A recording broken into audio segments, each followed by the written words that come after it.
태국이 한국의 군사력이 아무것도 아니다라고 망언을 쏟아내고 있다는데요.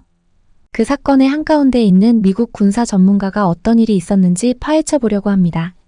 과연 태국은 무슨 배짱으로 한국을 무시하면서까지 본인의 군사력을 내세워 망언을 쏟아내고 있는지 그 이야기 시작해 보겠습니다. 안녕하세요. 저는 미국 군사 전문가로 일하고 있는 마이클이라고 합니다. 태국 방콕의 어느 무더운 아침 일찍 호텔 방에서 깨어났습니다. 흥분과 긴장이 뒤섞인 기분이었죠. 오늘은 방콕에서 큰 군사회의가 열리는 날이었거든요. 가장 멋진 정장을 입으면서 이번 회의에서 어떤 이야기를 듣게 될지 계속 궁금했어요. 오늘은 중요한 군사회의가 있는 날이었고 저는 그 회의를 취재하기 위해 이곳에 왔습니다. 창밖으로 보이는 분주한 거리를 바라보며 이번 회의에서 어떤 중요한 이야기들이 오갈지 궁금해졌습니다. 정장을 차려입고 회의장으로 향했습니다. 회의는 아주 크고 화려한 방에서 열렸어요. 마치 영화에서나 나올 법한 장소였죠. 천장은 높고 바닥은 반짝였어요. 방 안에 들어서자 전 세계에서 온 사람들을 볼 수 있었어요. 깔끔한 군복을 입은 군 관계자들, 진지한 표정의 정부 관료들, 그리고 저처럼 메모를 준비한 다른 기자들도 있었죠. 저는 최대한 많은 것을 놓치지 않기 위해 앞쪽 자리에 앉았습니다. 방 안은 사람들로 가득 차 있었고 작은 대화 소리가 여기저기서 들렸어요. 하지만 태국 지도자들이 입장하자 방 안은 순식간에 조용해졌어요. 그들은 화려한 군복을 입고 당당한 모습으로 걸어 들어왔어요. 태국 지도자들이 입장하자 방 안은 조용해졌습니다. 한 태국 장군이 마이크 앞에 섰고 그의 첫마디에 저는 충격을 받았습니다. 태국의 한 장군이 마이크 앞으로 나섰어요. 그는 목을 가다듬고 연설을 시작했죠. 그리고 다음 순간 그의 말에 저도 모르게 입이 딱 벌어졌어요. 태국은 그 어느 때보다 강합니다. 장군이 자신만만하게 말했습니다. 우리가 원하면 쉽게 한국을 점령할 수 있습니다. 몇 시간 안에 그들을 무너뜨릴 수 있어요. 믿기지 않았어요. 정말로 태국이 한국을 그렇게 쉽게 이길 수 있다고 말하는 건가요? 너무 말도 안 되는 이야기 같았어요. 방 안을 둘러보니 놀란 표정들이 가득했어요. 몇몇은 서로 속삭이며 고개를 저었어요. 장군은 계속해서 태국군의 우수성과 새로운 중국 무기에 대해 강조했습니다. 장군은 더 강하게 말했어요. 목소리도 점점 커졌죠. 우리 군대는 아시아에서 최고입니다. 우리는 중국에서 받은 새로운 무기를 가지고 있어 누구도 우릴 막을 수 없어요. 한국은 우리를 두려워해야 합니다. 저는 기자로서 중립을 유지하려고 노력하지만 그 말을 듣고 조금 불편해졌어요. 이 발언들이 너무 위험해 보였거든요. 이 이야기를 한국이 듣게 되면 어떻게 반응할까 싶었어요. 연설이 끝난 후 방 안의 분위기는 팽팽했어요. 몇몇 국제 참관인들은 걱정스러운 표정으로 보였어요. 몇몇은 전화기를 꺼내들고 상사에게 이 상황을 바로 전하는 것 같았어요. 저는 이 상황을 좀 더 이해하고 싶었어요. 정말로 태국이 그렇게 강한 걸까요? 그렇게 쉽게 한국을 이길 수 있을까요? 그래서 이 문제를 이해하는데 도움을 줄 수 있는 전문가를 만나보기로 했어요. 회의가 끝난 후 저는 이 상황을 더 잘 이해하고 싶었습니다. 그래서 미 해군 출신의 제임스 카터 제독을 만나 이야기를 나누었습니다. 그날 오후 저는 제임스 카터 제독을 만났어요. 그는 미 해군에서 한자리 하던 사람이었고 이 지역 군사 문제에 대해 잘 알고 있었어요. 우리는 방콕의 번잡한 거리에서 조금 떨어진 한적한 카페에서 이야기를 나누었어요. 카터 제독님, 제가 말을 꺼냈어요. 오늘 태국 지도자들이 한 말에 대해 어떻게 생각하시나요? 정말 그렇게 쉽게 한국을 이길 수 있을까요? 제독은 커피를 한 모금 마시며 고개를 저었어요. 마이클, 그는 진지한 표정으로 말했어요. 오늘 들은 건 그냥 허풍일 뿐이야. 태국은 지금 큰 실수를 하고 있어. 카터 제독은 태국의 주장이 과장되었다고 설명했습니다. 그들은 중국과의 관계에 너무 의존하고 있어 그가 말했습니다. 실제로 한국은 태국이 생각하는 것보다 훨씬 강해. 제독은 한국군의 훈련 수준, 기술력, 그리고 미국과 같은 강력한 동맹국들에 대해 설명했습니다. 그의 말을 들으며 저는 태국의 주장이 얼마나 위험할 수 있는지 깨달았습니다. 그는 태국이 자신들의 힘을 과대평가하고 있다고 설명했어요. 그들은 중국과의 우정에 너무 의존하고 있어 그가 말했어요. 중국의 무기가 그들을 무적처럼 보이게 만들지만 그게 그렇게 간단한 문제가 아니야. 저는 흥미롭게 귀를 기울였어요. 그럼 진짜 상황은 어떤 건가요? 제가 물었죠. 제독은 미소를 지으며 말했어요. 사실은 한국이 태국이 생각하는 것보다 훨씬 강해. 그들은 강한 군대를 가지고 있고 전략도 뛰어나고 미국 같은 좋은 동맹국도 있지. 그는 한국 군대가 잘 훈련되어 있고 많은 경험을 가지고 있다고 설명했어요. 또한 여러 분야에서 태국보다 더 나은 기술을 보유하고 있다고도 말했죠. 그런데 태국이 왜 그런 말을 할까요? 그게 사실이 아닌데도요? 제가 의문스러워하며 물었어요. 제독의 얼굴이 다시 진지해졌어요. 그건 위험한 게임이야, 그가 말했어요. 태국은 중국을 인상 깊게 하고 이웃 국가들을 겁주려고 하는 거야. 호텔로 돌아오는 길에 저는 이번 취재가 단순한 군사 회의 보도 이상의 의미를 가질 것 같다는 느낌이 들었습니다. 이것은 지역 안보와 국제관계에 대한 더 큰 이야기의 시작점이 될 것 같았습니다. 다음 날 저는 한국으로 떠나기로 결심했습니다.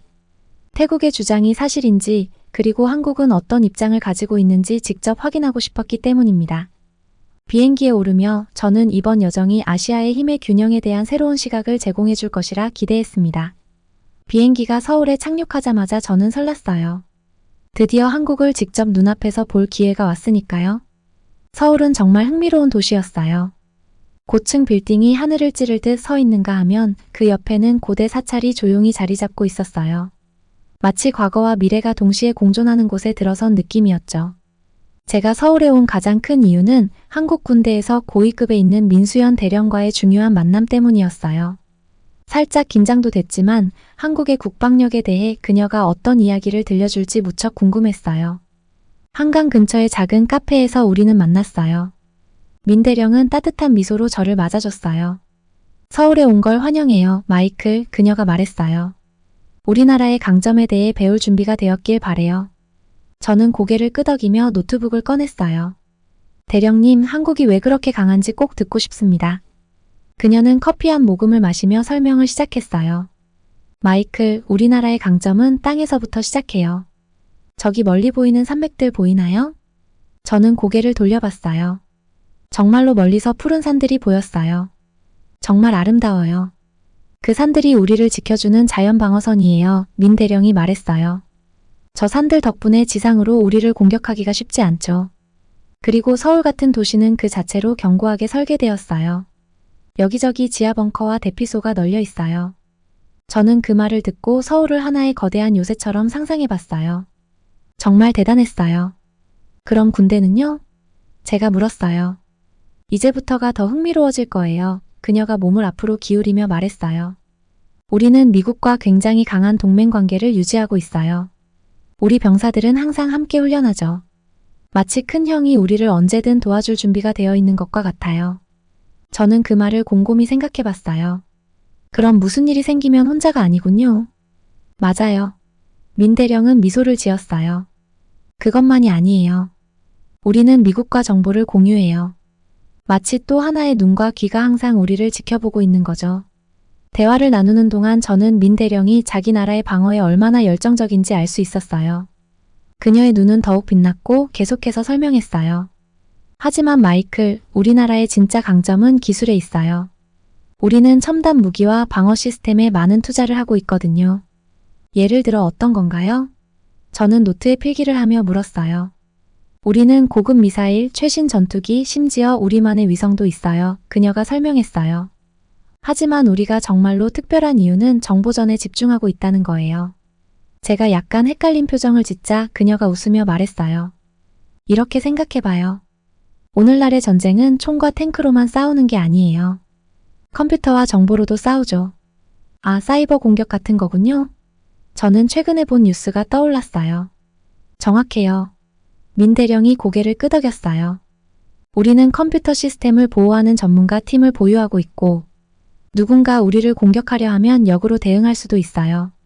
대화를 나누면 나눌수록 저는 한국이 정말 철저하게 준비되어 있다는 생각을 하게 되었어요.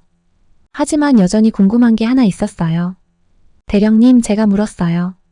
아까 역사적 인물에게서 방어 전략의 영감을 받는다고 하셨잖아요. 조금 더 설명해 주실 수 있나요? 그녀는 얼굴이 환해지며 대답했어요. 물론이죠. 우리나라가 자랑하는 위대한 인물 중 하나가 이순신 장군이에요. 그는 400년이 넘는 시간 전에 살았던 뛰어난 해군 지휘관이었죠. 와, 정말 오래전 이야기네요. 저는 감탄했어요. 그가 그렇게 대단했던 이유는 뭔가요? 민 대령은 마치 비밀을 공유하듯 몸을 약간 앞으로 기울였어요. 이순신 장군은 전략의 대가였어요. 적보다 수적으로 열세일 때도 그는 지형을 이용해 적을 속였고 해상 전투에 최적화된 새로운 배들을 만들어내기도 했죠. 저는 그 장군이 수백 년 전에 전투를 계획하는 모습을 상상해봤어요. 그럼 그분의 지혜가 오늘날 한국에 어떻게 도움이 되나요? 우리는 그의 지혜에서 배워요. 그녀가 설명했어요. 이순신 장군처럼 우리는 우리의 땅과 바다 그리고 적을 면밀히 분석해요. 그리고 모든 상황에 대비하죠. 단순히 큰 군대나 많은 무기에 의존하지 않아요. 우리는 스마트하고 적응력이 있으며 항상 준비된 상태를 유지하는 게 중요해요. 대화가 마무리될 무렵 저는 정말 많은 것을 배운 느낌이었어요. 한국은 단순히 현대적인 기술을 가진 나라가 아니었어요. 깊은 역사와 영리한 전략, 그리고 나라를 지키겠다는 강한 의지를 가진 나라였죠. 정말 감사합니다. 민 대령님, 우리는 자리에서 일어나며 인사를 나눴어요. 많은 생각을 하게 해주셨어요. 그녀는 따뜻하게 미소를 지으며 말했어요. 천만에요, 마이클. 진정한 강함은 단순히 힘이나 무기에 있는 것이 아니에요. 그것은 지혜와 준비, 그리고 동맹과의 협력에 있죠. 호텔로 돌아가는 길에 저는 한국에 대해 새로운 존경심이 생겼어요. 이 작은 나라는 공격적인 방식이 아닌 스마트한 계획과 협력을 통해 자신을 강하게 만들고 있었어요. 앞으로 배울 게 많겠지만 하나는 확실했어요. 한국은 제가 생각했던 것 이상으로 대단한 나라였다는 거예요. 호텔 창밖에서 사이렌 소리가 요란하게 울리는 소리에 잠에서 깼어요. 심장이 쿵쾅거리는 걸 느끼며 침대에서 벌떡 일어나 창문으로 달려갔어요. 평소엔 활기차게 움직이던 서울의 거리가 완전 혼란에 빠져 있었어요. 사람들이 뛰어다니고 차들이 경적을 울려대고 멀리 몇몇 건물에서는 연기가 피어오르고 있었어요. 무슨 일이야? 저도 모르게 중얼거리며 급히 휴대폰을 집어들었어요. 화면이 켜지자 긴급 뉴스 알림이 떴어요. 서울이 공격을 받았다는 거였어요. 그런데 군대나 폭탄이 아닌 보이지도 않는 위험한 존재였죠. 바로 사이버 공격이었어요. 저는 서둘러 옷을 입고 노트와 카메라를 챙긴 뒤 밖으로 나왔어요. 기자인 제가 해야 할 일은 비록 두렵더라도 바로 이런 상황을 보도하는 거였어요. 거리는 아수라장이었어요. 신호등이 작동하지 않아서 교차로마다 차들이 뒤엉켜 있었고 사람들은 전화기에 대고 소리치며 가족이나 친구들과 연락을 시도했지만 많은 전화가 연결되지 않았어요. 한쪽에는 무리지어 서 있는 학교 아이들이 있었는데 그들은 불안해 보였고 두려워하는 듯 했어요. 지하철이 안 다닌대요. 근처에서 누군가 소리쳤어요. 전부 마비됐대요. 근처에 있는 커피숍으로 향했어요. 와이파이를 사용해서 편집장에게 연락하려 했거든요. 그런데 그곳에서도 사람들은 패닉 상태였어요.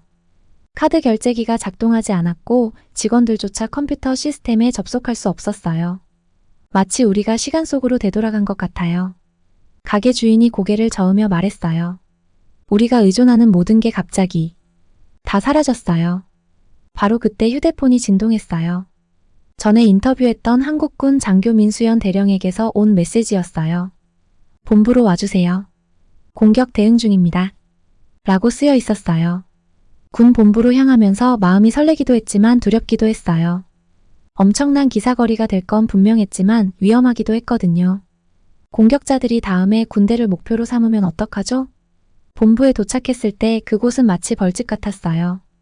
군복을 입은 사람들이 바쁘게 돌아다니며 명령을 외치고 컴퓨터 자판을 빠르게 두드리고 있었어요. 그 중심에 수연 대령이 있었는데 그녀는 침착하면서도 집중한 표정이었어요. 마이클, 그녀가 저를 보며 인사했어요. 와줘서 다행이에요. 세상은 지금 무슨 일이 일어나고 있는지 그리고 우리가 어떻게 대응하고 있는지 알아야 해요. 그녀는 사이버 공격이 서울의 인프라, 즉 전력망, 교통 시스템, 통신망을 목표로 했다고 설명했어요. 하지만 한국은 이에 대비하고 있었어요. 보세요. 수연 대령이 벽에 있는 큰 화면을 가리키며 말했어요. 서울의 지도가 보였고 빨간 점들이 공격이 들어오는 곳을 나타내고 있었어요. 하지만 지도를 보고 있는 동안 파란 선들이 퍼지며 빨간 점들을 밀어내기 시작했어요.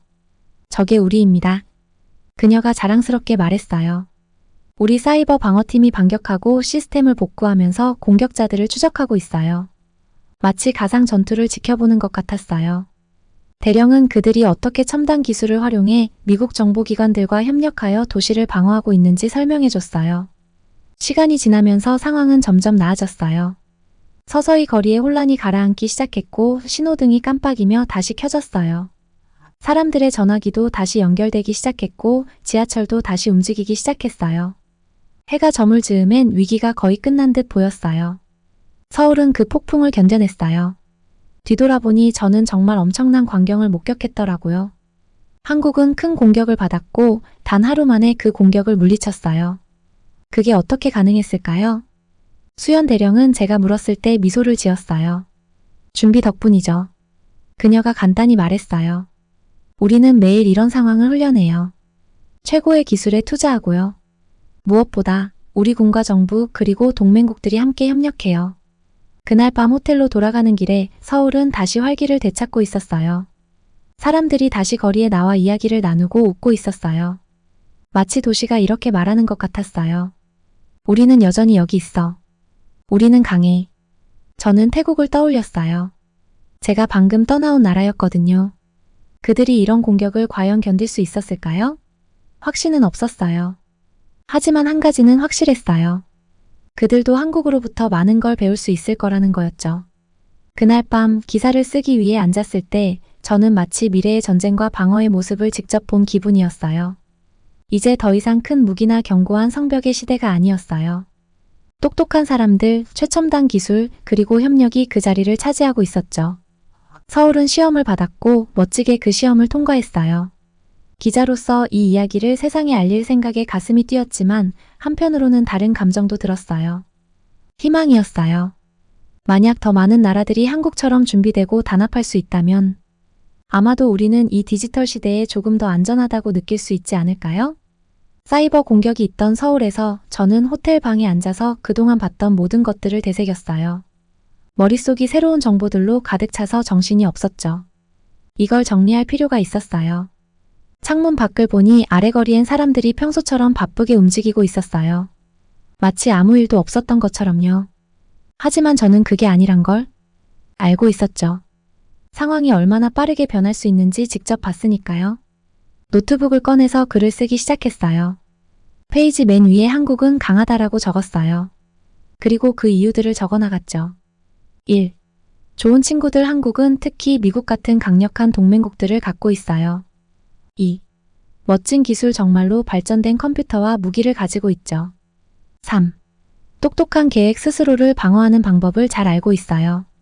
4. 험난한 지형 산악과 도시는 적들이 공격하기 어렵게 만들어요. 5. 팀워크 군대와 기술 전문가들이 잘 협력해요. 태국에서 본 것들과 비교하니 확연히 달랐어요. 태국은 마치 모든 걸 중국에만 의지하는 것처럼 보였거든요. 그게 저를 걱정하게 만들었어요. 좀 더 이해하기 위해서 저는 현지 사람들과 대화를 나누기로 했어요. 먼저 만난 사람은 작은 IT 회사를 운영하는 젊은 기업가 지훈 씨였어요. 한국 경제는 마치 큰 뷔페 같아요. 지훈 씨가 커피를 마시며 말했어요. 자동차, 휴대폰, 배, 음악, 영화 등등 여러 가지가 있죠. 한 가지가 잘 안 돼도 다른 것들이 그걸 보완해 줄 수 있어요. 그 말이 정말로 일리가 있었어요. 태국은 중국 관광객이 줄어서 고생하고 있었던 게 생각났거든요. 돈을 벌 수 있는 다양한 방법을 가지는 게 현명한 것 같았어요. 그 다음에는 서울대학교 경제학과의 김 교수님을 만났어요. 교수님은 정말 쉽게 설명해 주셨어요. 나라들을 친구라고 생각해 보세요. 교수님이 말씀하셨어요. 한국은 한두 나라가 아니라 여러 나라와 친구가 되려고 노력해요. 이렇게 하면 한 친구와 문제가 생기더라도 다른 친구들이 도와줄 수 있죠. 저는 고개를 끄덕였어요. 태국이 중국과의 친밀한 관계 때문에 다른 나라들과 갈등을 겪고 있는 게 떠올랐거든요. 그날 저녁 서울거리를 걸으며 한국의 성공을 곳곳에서 느낄 수 있었어요. 반짝이는 고층 빌딩들이 오래된 궁궐 옆에 서 있었고 전동 스쿠터를 타고 지나가는 사람들 사이에서 전통 춤을 연습하는 사람들도 보였어요. 방콕에서 카터 제독이 해준 말들이 떠올랐어요. 그의 말이 이제 더 잘 이해됐어요. 태국은 한국에게 배워야 한다는 거였죠. 그들은 다음과 같은 것들을 해야 해요. 1. 중국뿐만 아니라 여러 나라와 친구가 되어야 해요. 2. 스스로 강한 군대를 키워야지 다른 나라에만 의존하면 안 돼요. 3. 자신들이 싸움에서 할 수 있는 것과 없는 것을 솔직하게 받아들여야 해요. 다음 날 저는 한 고등학교를 방문해서 학생들과 이야기를 나눴어요. 그들은 오래전 한국의 영웅인 이순신 장군에 대해 배우고 있었어요. 선생님은 이순신 장군의 전략이 오늘날까지 한국 군대에 영감을 준다고 설명해 주셨어요. 그는 지형을 잘 활용했어요. 선생님이 말했어요. 그는 누구보다도 한국의 바다를 잘 알았어요. 그래서 우리도 땅을 철저히 연구하죠. 이순신 장군처럼 준비되기 위해서요. 저는 태국도 이런 점을 배울 수 있을 거라고 생각했어요. 그들만의 역사에서 영감을 얻어 그들의 독특한 지형을 잘 활용할 수 있을 테니까요. 한국에서의 시간이 끝나갈 때쯤 저는 많은 것을 배웠다고 느꼈어요. 한국이 완벽한 나라는 아니지만 정말 많은 부분에서 잘하고 있었어요. 그들은 문제에 대비하고 있었을 뿐만 아니라 사람들에게 좋은 삶을 제공하는 데도 집중하고 있었죠. 짐을 싸면서 배운 것들을 나누고 싶은 마음에 설렜어요. 이 이야기가 왜 한국이 강한 나라인지 사람들에게 알릴 수 있을 거라고 확신했어요. 더 중요한 건 이 이야기가 태국과 다른 나라들이 어떻게 강해질 수 있는지 보여줄 수 있을 거란 점이었죠. 공항으로 향하는 길에 스스로에게 다짐했어요. 이 이야기를 누구나 이해할 수 있는 방식으로 전하겠다고요. 세계 지도자들 뿐만 아니라 학교에 다니는 아이들까지도요. 왜냐하면 이 교훈들은 정치인이나 군인들만을 위한 게 아니라 더 나은 세상, 더 안전한 세상을 만들고 싶은 모든 사람들을 위한 거니까요. 비행기가 이륙할 때 창문 밖으로 작아지는 서울을 보며 그곳에서 배운 교훈들은 더 크게 느껴졌어요. 빨리 이걸 세상과 나누고 싶었어요. 서울에서 짐을 싸면서 머릿속은 배운 것들로 가득했어요. 빨리 방콕으로 돌아가서 제가 알아낸 걸 전하고 싶었죠. 비행 시간은 길게 느껴졌지만 그동안 생각을 정리할 시간이 되었어요. 방콕에 도착했을 때 뜨겁고 습한 공기가 마치 벽처럼 저를 덮쳤어요.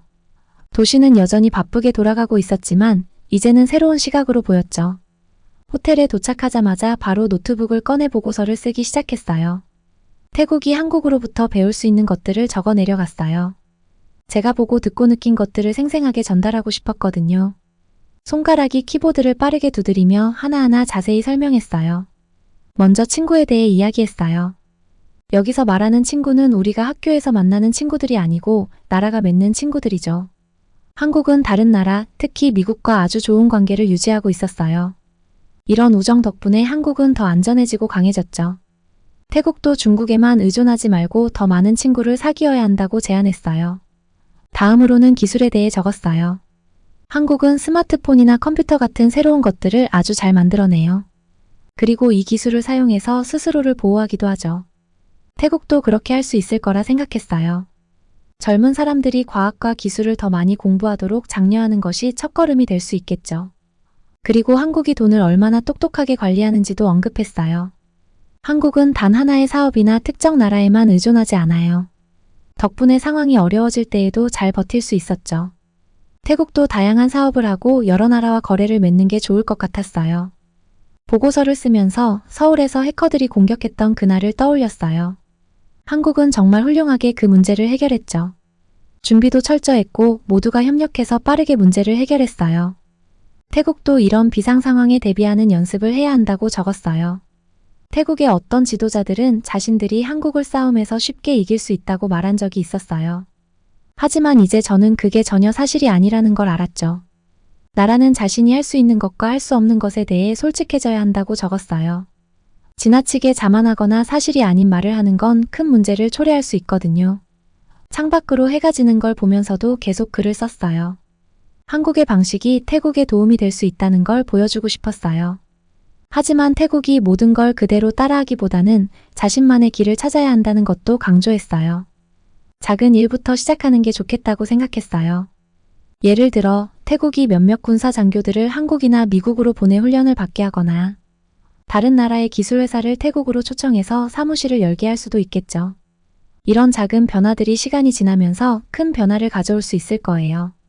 또 태국 사람들이 다른 나라와 문화를 더 많이 배워야 한다고 생각했어요. 그래야 세상을 더 잘 이해하고 현명한 결정을 내릴 수 있겠죠. 그래서 태국 학교에서 중국 외의 다른 나라에 대해서도 더 가르쳐야 한다고 제안했어요. 보고서의 마지막 부분에 다다르자 기대감에 부풀었어요. 제가 상상한 미래의 태국은 강하고 독립적이며 전 세계에 많은 친구가 있는 나라였어요. 기술적으로도 발전했고 다양한 경제를 가진 태국이었죠. 그리고 그 속에서 태국 사람들이 자국을 자랑스러워하며 안전하다고 느낄 미래를 그렸어요. 하지만 그 미래에 도달하는 길이 쉽지 않을 거란 것도 알고 있었어요. 시간이 걸리고 많은 노력이 필요하겠죠. 도중에 여러 가지 어려움도 있을 거고요. 그래도 가장 중요한 건 태국이 스스로를 믿고 국민들을 믿는 거라고 적었어요. 마지막으로는 행동을 촉구하는 말로 보고서를 마무리했어요. 태국의 지도자들에게 용기를 내서 새로운 시도를 해보라고 했고, 태국 시민들에게는 세상에 대해 더 배우고 자신이 믿는 바를 당당히 외치라고 격려했어요. 변화는 작은 발걸음에서 시작된다는 점을 상기시켰죠. 마지막 문장을 쓰고 나니 피곤했지만 기분이 참 좋았어요. 많은 것을 보고 배우고 나서 이제는 제가 쓴 이 글이 세상에 작은 변화를 줄 수 있기를 바랐거든요. 다음날 아침 보고서를 본사 편집자에게 보냈어요. 그리고 방콕 거리를 걸으러 나갔죠. 바쁜 거리와 미소 짓는 사람들을 보며 저는 희망을 느꼈어요. 태국은 정말 놀라운 나라가 될 잠재력이 있다고 확신했어요. 그들은 단지 스스로를 믿고 다른 나라들로부터 배워야 해요. 제 여정은 끝났지만 태국에게는 새로운 여정이 막 시작됐어요. 그리고 그 여정이 어디로 이어질지 정말 기대가 됐어요.